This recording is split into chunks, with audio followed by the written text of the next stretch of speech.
Awesome, here we are. The bus has arrived at the hacking of the Facebook algorithm station, and we're going to jump in together and we're going to show you, based on the understanding you now have of the Facebook algorithm, exactly how we can hack it and optimize our content to be shown on to as many of our audience as possible and as many people who don't follow us as possible. We're going to show you how to get those viral pieces of content out there into the Facebook world. So, the following strategies that we're going to go through one by one, and there's 7 of these strategies. They are optimized to hack multiple newsfeed algorithm components simultaneously, meaning of the 6 algorithms, of the 6 components of the algorithm, and I'm going to show you what they are again to refresh your memory. Each of these strategies are going to hack them simultaneously, so you no longer have to worry about each of the components of the algorithm. You just have to worry about doing the action step of the strategy. So to make that make more sense to you, you can see down the left-hand side, these are the components of the Facebook algorithm that Facebook use to determine if your content is important or not. You can remember we went through them in the last section. And then up the top are our 7 strategies to hack these 6 factors of the Facebook algorithm. So we're going to go through these strategies at the top one by one, and you can see here the overview of what they're actually doing. For example, posting at the optimal time is our first hack. It's going to combat time decay because it's going to make sure many people are going to see and interact with your piece of content as possible, because there's more people online and therefore your post is not going to age as quickly. It's also going to combat last actor because people are more likely to engage with your post within the last 50 actions that they've taken if you post it at the optimal time. And of course, global interactions will be up because more people are going to be commenting and interacting and sharing your post because there's more people online. So we're going to go through all these in detail, and much more detail than that. I'm going to show you how all you need. Now, this is the important thing. Don't get overwhelmed. Just know that all you need is these 7 strategies at the top. And if you're doing these 7 strategies at the top that we're going to walk through one by one, you're going to see insane results with your Facebook content in terms of your reach, your engagement, and people taking your hard call to action and going through and buying your product and service. So let's start with number 1, the optimal time, which is going to maximize time decay, last actor, and global interactions. So to hack time decay, we must make sure that all edges are published at optimal times. This is generally when most people are online, so your content can be seen by the most people before the post time decay becomes too strong. Remember, the time decay is Facebook weights the newer content as more important than the older content, and you can actually see the average time decay here of the reach of your content. So you can see just after posting your content, you can see you get 45% of your reach will be done after the first 5 minutes. Now, that's why you really have to take advantage of this. Now, after an hour, you'll still have, on average, this is an average, remember, 15% of your reach to go. And then after an hour, you're going to have 5% of the total reach. So that's why time decay is so important, because if you are not focusing on it and you are not making sure that people online when you post, you may be posting to crickets and no one will interact with your stuff. So with that said, what is the optimal time? When are you supposed to be posting in order to get the best results? So you will eventually find the optimal times for your specific page, your specific niche, your specific country, using your page insights. And we have a whole module coming up on this. However, you need to test all options in order to see what gives your page the best results. With that said, this is supposed to be specific to you because every Facebook page is different, every audience is different. I can give you the general best times to post when most people are online, or just getting online is the key. So the general best times to post is about 7 a.m. when most people are waking up and they reach for their phone and they go through their Facebook feed. 1 p.m., which is their lunch break, which is where they're trying to relieve stress and they jump on Facebook, on their app, on their phone, or even on their computer. They'll just pull it up there at work or at school. 5 p.m., coming home from work or school. And then, of course, at nighttime, around 9 p.m., the traffic really starts to peak, which is people winding down and going to bed. So for high engagement, which remember, that's one of the keys that we want, the more engagement, the further our post gets out there, the optimal day to post is generally towards the end of the week, meaning at the end of the week, Facebook actually have more users on than at the start of the week. So you want the end of the week, and then you want to trial these times for yourself to start. And then, of course, making sure you're trialing all other times. And I'll show you how to go through your insights and pick out the best times for your specific Facebook page. Facebook will literally tell you when you should be posting. So on top of this timing, another factor to consider is edge competition. So the more traffic that's on Facebook, it also means the more brands are actually competing for this visibility, because there's more posts going out at the higher traffic times. So what I've experimented with and had really good success is by posting my edge or posting my Facebook content just before peak time. So this will allow a momentum to build and have really high global interaction value before peak time occurs. So you can see here, the peak time at 10 a.m., it's going up. And what we want to do is we want to post on that ramp, on that wave up, so that people can start interacting with it while there's less competition for me to be fighting with into people's news feeds. But also, as more and more people are getting on and my global interactions are really high, and once everybody's on and once we're at the peak, everybody's looking at the piece of content because I got in first and started building that momentum earlier. So that's a bonus tip for you to work with. Strategy number 2 is optimizing your edge type. So this is going to help time decay, it's going to help the weight, and it's going to help the affinity. So we've discussed this a little bit before, but really important to go over it again quickly. Each type of content or each type of edge has a different purpose and even a different visibility ranking. So this is a post with a link and an image in it. These ones are just texts. You can see, depending on if there's a link or an image in the status, it's going to get a different amount of interaction than if there's not. So just a status, something like this, you can see is the baseline. That's the 100%, that's the white line across the middle. But when you put a status with a link and a photo like this one here, you can see it got 153% of the likes, 204% of the comments, and 184% of the shares just by adding the link and the comment. So this is a good example of how different post types are going to be. Oh, we're jumping ahead a little bit here. I don't know how I got so far ahead. Let's stick with this graph. Here we go. I'll go back one. Here we go. You can see how different edge types are going to affect how many people you're going to reach. Not only do different edge types affect this, but the size of the edge type. So for example, shorter text updates, you can see here, had more interaction. So you can see text updates such as statuses with like 80 characters had over 170% of the interaction of a text update with 400 characters. So remember, if you're putting your text updates out there, keep them short, keep them sweet. Experiment with the longer ones, but you're going to see more interaction on the shorter ones. And then, of course, we've got our 4 most powerful edge types. Even within the 4, they're going to have different weights and different values. And once again, remember, this is the global average sort of weight that's given, but each individual person is going to have different visibility for each one. So it's very, very, very important that you don't just try and post one type of content, that you're posting all 4 types of this content, because the variety content Facebook are liking. They don't want a page to get monotonous, and also you want to cater for this individual weight and device preferences, such as people on slower internets or people not connected to Wi-Fi will get less video shown to them. So you want to make sure you are going across the 4 most powerful content updates to make sure that you are optimized for everybody following your page.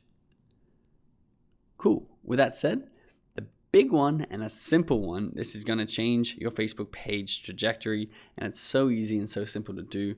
It's encouraging interaction. So you can see this affects four of the Facebook newsfeed algorithms. So using call to actions, which we've gone through and we've learned together, questions and engaging content to stimulate conversation and interaction on your Edge updates. Meaning, if you are posting something on Facebook and it's basically a photo, but at the end of the photo you have comment like a spot the difference. Maybe it's like spot the difference between these photos and comment it below. Or like you saw that text update before, it was comment your favorite positive word. You can see these are call to actions or questions that are engaging and they're encouraging more interaction. And what happens is when you encourage more interaction, you're going to get more views.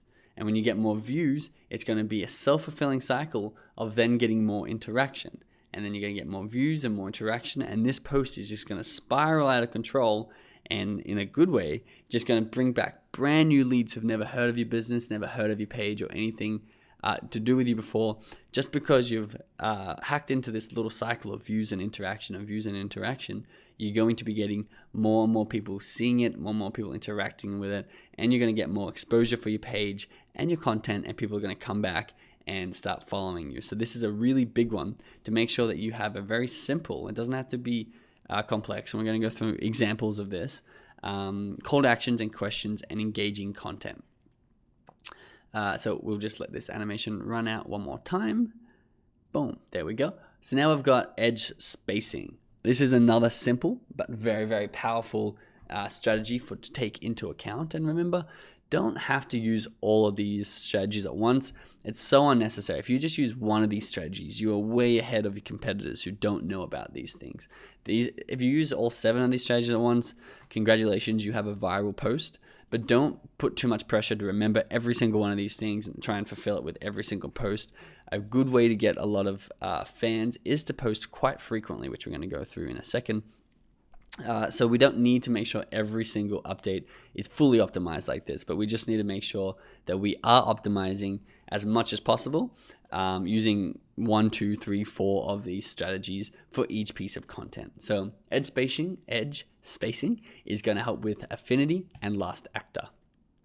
So by logically spacing your updates or your edges, it's very, very easy to capitalize on the last actor and further increase affinity with your individual fans. Meaning, remember, the last actor means the last 50 actions that a person has taken on Facebook gets a higher weight than anything else they've ever done on Facebook. So the average Facebook user actually makes less than 50 actions a day, which is very helpful to know, because remember, those last 50 actions are so powerful. If one of them was liking your photo, you're going to have a lot of strong affinity with this user. So you could be posting once a day and still be taking advantage of this 24-hour 50 action cadence. However, if you space your edges out 5 hours apart, your last actor score will be much stronger. Because remember, if it was in the last 10 things that people have done, you're going to have a much stronger affinity than if it's in the last 50 actions people have taken with your page. So another hack on this last actor is people are not making actions in their sleep. While they're sleeping, they're not using Facebook. So it's easy to rank high on the last actor in the morning if you if you have had interaction the previous night. So if someone likes one of your videos or shares one of your videos the night before, it's very important you can get up at 7 a.m. or don't get up, or schedule your post at 7 a.m. because when they wake up the next morning, remember, they'll still be within your last 10 actions. And therefore, if they're within your last 10 actions, they're going to be way more likely to see that video, even if it's not doing too well, because they have this last actor influencing what is coming up in their newsfeed. So posting in the morning, especially if you've posted a high engaged post the night before, is a very good way to get out to as many people as possible with your post. Strong edge anchoring. So this is going to help with the affinity, building that bond with the page, the last actor, so being within people's last 50 actions, and global interactions. It's going to up the overall global interactions on your post, meaning more people are going to see it, which remember is the point of the content. So edge anchoring. If someone interacts once, the affinity score is significantly increased, and they're more likely to see your next edge update. So not only is this within the last 50 actions, but if someone has interacted with the last post that you've made, they're far more likely to see your next post. So if you build enough anchors and create a strong relationship to always be seen, you're going to be appearing in so many different people's news feeds. So each time someone interacts with your content, view that as an anchor. And you can visually represent, this could be visually represented like this. So every time you post, if someone likes it, if someone comments it, if someone shares it, if someone messages your page, these are all anchors that you are having these people tied back to your Facebook page. So you can see this person on the far left has the strongest anchor and the strongest affinity to your Facebook page because they've been commenting, messaging you, and liking your content the most. And this anchor will be so heavy that anything you put out, any piece of content that you put out, they are going to see it instantly because they have such strong anchors built in, and your posts will be shown to them very, very quickly. Now, a good way to do this is to actually capitalize on a strong edge or a strong post. Meaning, if you create a strong edge with high interaction that goes relatively viral and a lot of people see it, always draft off this success for higher visibility on your next post because people have created anchors and people have the last actor influencing what they see, and therefore, like this pretty little animation right here, if you have a big beach ball or a big post that's doing really well, follow it up. Make sure you keep posting and keep putting out engaging content because people are far more likely to see it. And the key here is they don't even have to like your page. If you have a piece of content that went relatively viral and someone saw it that doesn't even like your page, but maybe one of their friends liked your page, so they saw it because the global interactions were so high. If you put out another piece of content immediately afterward and they like that first piece of content that you put out, they're very, very likely to see this. It'd be the second piece of content they like and they see that day, and they're going to go back and follow your account and like your page and go through that funnel of yours, and then you can build trust and have them take a hard call to action to buying your product. So being active on your posts is insanely simple. Once again, a lot of these strategies are insanely simple, which is why it doesn't really matter if you know the newsfeed algorithm back to front, but just know these small little strategies that we're going through, these 7 of them, write them down somewhere. And when you do these, you're going to have a lot of success on Facebook. So being active on your posts will help with post bumping. So making sure your time decay doesn't take your post to the bottom of the newsfeed, and global interaction. So it's going to help the amount of people who've commented and liked your post because you're also in there engaging that. So being active on your page or on your post creates activity. It encourages more interaction on your postings.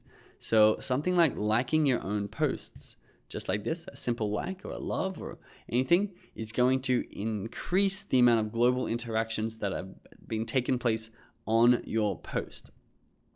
You can like appropriate comments. So someone writes a comment on your post, like it, and that's going to increase the interaction and the engagement and the likelihood that someone else is going to respond on your post, meaning global interactions have gone up. You want to reply and ask questions to stimulate even more conversation. So someone's replied to Coca-Cola, and you can see Coca-Cola have come back and replied to that. Because look, they've got 5 more likes, which means 5 more people have interacted with their page, creating those anchors, creating those last actor increases or boosts in visibility. And then on top of that, they've also got this extra comment on their post, which means that factors into global interactions, and more people are going to see it just because people are commenting, such as Coca-Cola, on their own posts. So that's 6 out of the 7 of the strategies to help you get more visibility for your content. The last one, we've gone through it. I just need to highlight it one more time because it's so important. If this was the only thing you did, you'd have insane success. But if you do all 7, you're going to have even better success. If you do every other thing but this one, you're not going to see much success. You're going to see some very short-term success. But in a year from now, your page won't be doing very well because you haven't had a good foundation of great content. So remember, content is king. If you're trying to work around the algorithm, the bottom line is if your content is poor, your engagement will be poor. Content is king. A little bit of a poem, like a rap. You just got to know that you need to have high quality content. I'm going to show you how you know what's high quality and what's low quality. It's basically what people are liking, but we're going to go into more depth of that, of course. The last thing I want to leave you with, because I know this has been a lot of information, you probably want to go back and watch it a second time, but Facebook asks page owners to consider these things before posting to their Facebook page. So it's very important, because if your interests are aligned with Facebook's interests, you're going to do very well. So Facebook wants you to consider, is the content timely and relevant? Is it from a source that you can trust? Would you share it with friends or recommend it to others? That's a big one, that number 3. Before you post anything, ask yourself, would you share this with friends or would you recommend it to others? And if the answer is no, maybe find some higher quality content. This is how you know if something's high quality. Is this content genuinely interesting to you, or are you trying to gain newsfeed distribution by asking people to like the content? Now, I have advised you have call to actions like that because it works. But at the same time, you want it to be genuinely interesting. You want to use both of those strategies. Would you call this low quality post or meme? Would you complain about seeing this in your newsfeed? This is what you need to ask yourself to discover if the quality of the content that you're posting is high enough, and if Facebook are going to help you promote it. So I hope that's helpful. Those 7 strategies are all you need to grow a Facebook page. We have so many more strategies coming up, but if you just use those 7 strategies and posted high quality content, use those 6 strategies to promote it, you're going to start seeing insane, amazing organic growth to your page.